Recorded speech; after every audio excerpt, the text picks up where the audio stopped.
السلام عليكم متتبعين قناة منوعات مختارة. عشبة اليوم هي عشبة الخزامة. عشبة الخزامة. الخزامة هو واحد من الأشهر الأعشاب بالعالم. يعتبر موطنه الأصلي هو شمال إفريقيا والدول البحر الأبيض المتوسط، وتعود شهرته إلى استخداماته المتعددة، وخاصة فيها يتعلق بالعناية بالبشرة والجمال، حيث أنه شائع بالاستخدام في منتوجات الشامبوان والصابون والعطور ومستحضرات التجميل، كما يمكن إضافة نكهته المميزة على الأطعمة والمخبوزات والمشروبات.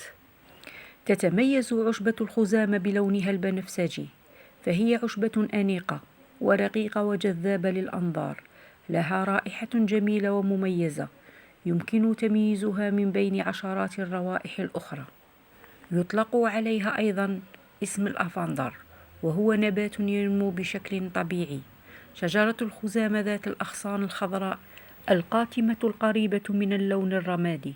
أما عن طول العشبة ذاتها فإنها لا تنمو أكثر من 60 سنتيم فقط. استخدمت زهرة الخزامة على مر العصور، فكان الهنود يستخدمونها لعلاج الاضطرابات النفسية، كما كان قدماء المصريين يستخدمون زيت الخزامة في التحنيط، واستخدمها الرومان والإغريق كمعقم.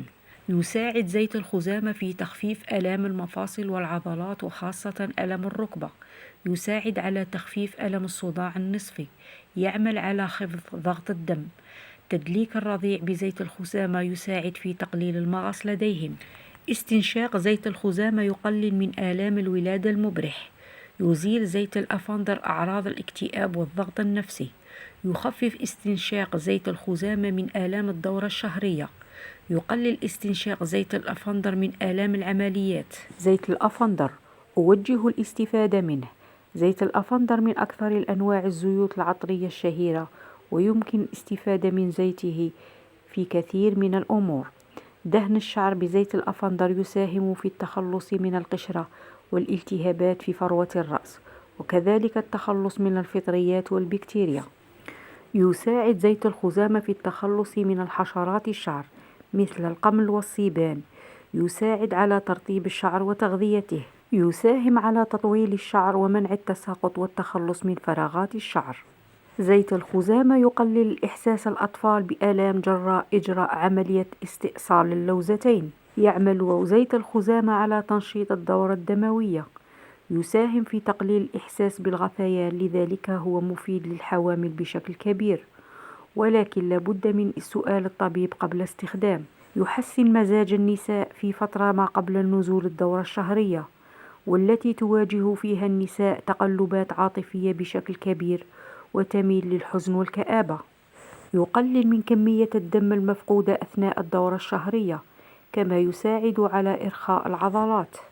فوائد عشبة الخزامة للرحم: في كونه يخلص من بقايا الدم، خاصة بعد الولادة وبعد الطمث، كما يقلل من احتمال إصابة بالتسمم، ويساعد على تنشيط الدورة الدموية، ويحسن من وظائف الطيحان والكبد. يساعد الخزامة على تزويد الرغبة الجنسية للرجال، ويزيد من الخصوبة، ويعزز الوصول الدم للأعضاء التناسلية. كما يساعد منقوع الخزامة في التخلص من مشاكل البشرة، ويمنحها رطوبة وجمال. يقلل من ظهور حب الشباب، ويقلل من مشاكل البشرة الدهنية بشكل عام. يحسن من المرور والسريان الدم بشكل طبيعي، وهذا يعطي تألقا وجاذبية للبشرة. يساعد الخزامة على التخلص من رائحة العرق. يساهم في تعطير الجسم بسهولة وبشكل طبيعي وبدون تكاليف باهظة. يساعد الخزامة في تعطير المهبل، كما يعقم المنطقة الحساسة. يقلل من الحكة في المهبل. يمكن استخدامه في جلسات التدليك مع الزيوت الأخرى. الخزامة حل سحري للأرق، فهو يخفف من التوتر ويساعد على الاستغراق في النوم. يخلص الرحم من الإفرازات الزائدة وغير المرغوبة، كما ينظف أيضا من بقايا الدورة الشهرية. يساهم أيضا في التخلص من أمراض الجهاز الهضمي، وأشهرها الإمساك والالتهابات والتقلصات القولون. منقوع نبات الخزامة المجفف: عمل شاي الخزامة بإضافة إلى النعناع أو البابونج، وذلك بنقعهم بالماء الساخن وليس المغلي، للحصول على شاي مهدئ يمكن شربه. استعمال بعد أن يبرد في علاج قشرة الرأس. استخدام زهور الخزامة المجفف وذلك بوضعها داخل الوسادة النوم للحصول على نوم هادئ. لا تنسوا الإعجاب بالفيديو والاشتراك في القناة تشجيعا لنا لنستمر بنشر المزيد.